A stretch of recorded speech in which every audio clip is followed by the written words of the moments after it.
Welcome, everyone, to the July episode of UnCut, and thank you all for joining us. This month, I'm joined by Dr. Charles Anderson, President and CEO of the Dimmock Center, one of the leading community health centers in the U.S. based right here in Boston, and one of our key partners in our community relations program. We're going to talk about COVID-19 vaccinations and the efforts that are underway there and how the focus has shifted based on key learnings to date. So first of all, welcome, Dr. Anderson. Thank you. Appreciate the opportunity. It is a real pleasure to have you here. And I know the Dimmock has put an incredible amount of time, effort, and resources into taking care of the community during the pandemic, especially for the vaccine rollout. Can you tell us what the strategy was when you started and how it has evolved? Well, the strategy when we started was really to try to figure out what the message was. So very message focused. And many of us did the same thing. It was really trying to think through helping people understand how the vaccine works, understand the virus, understand what herd immunity was. And then we quickly realized the messenger was more important than the message. And we completely shifted our strategy to allow individuals who are in the community to tell their story.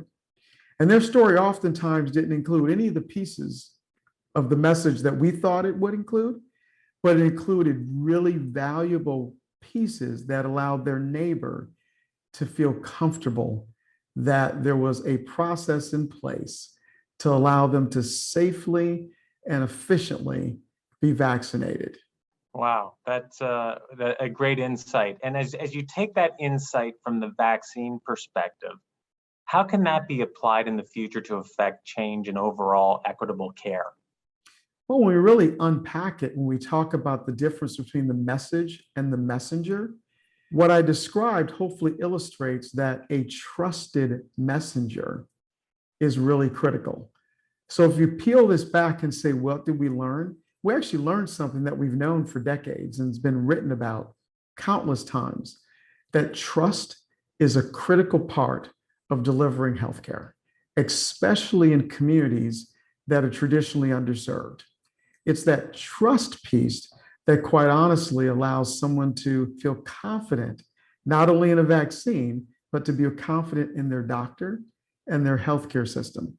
Without that trust, it's really hard to close these gaps.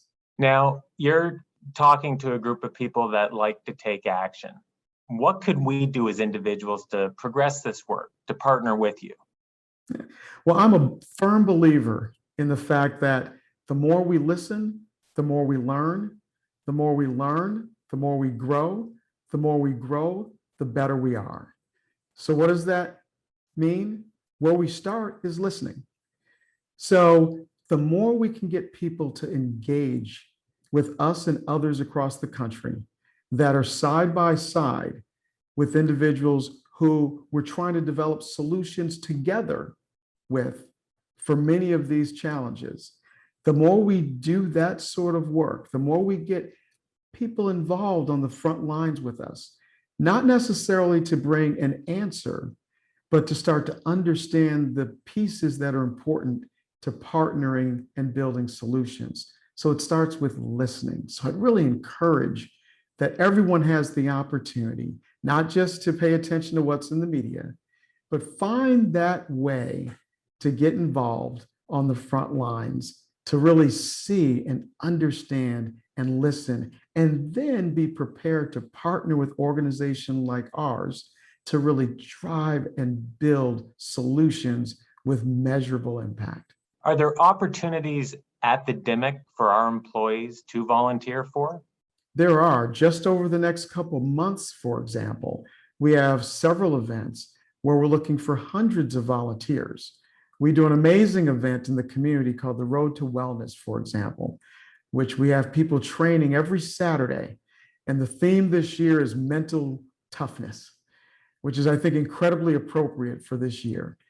And we have people training every Saturday, preparing for a 5K run, 3K walk, many of whom have never walked 3K or even thought about running 5K. And the opportunity to be with them in the park, participating in those trainings, getting to know them, helping us when it comes to race day, mile markers, etc. And this is the only road race that goes through the town of Roxbury. So it's pretty impressive. But we need volunteers for that. We do food distribution where we need volunteers. There are always opportunities to really roll up your sleeves and do some great work with us. And again, over the next few months, we're going to need at least 150 people involved with just those handful of activities that I mentioned. Well, that's fantastic. You can count on me to get involved. And I just want to thank you so much for joining me today, Dr. Anderson. Your perspective is always wonderful to hear. We thank you for everything that you're doing at the DIMIC. To me, it's one of the great institutions in America. So it's really blazing new trails, and we'll be able to take those learnings on, I think, on a much broader scale. So thank you so much. For those that are watching today, I hope you enjoyed the conversation. And more importantly, I hope you've listened and will take action with some of the things that Dr. Anderson has said and asked. With that, we will leave it there. I'd like to thank everyone again. Dr. Anderson, thank you so much for joining me today.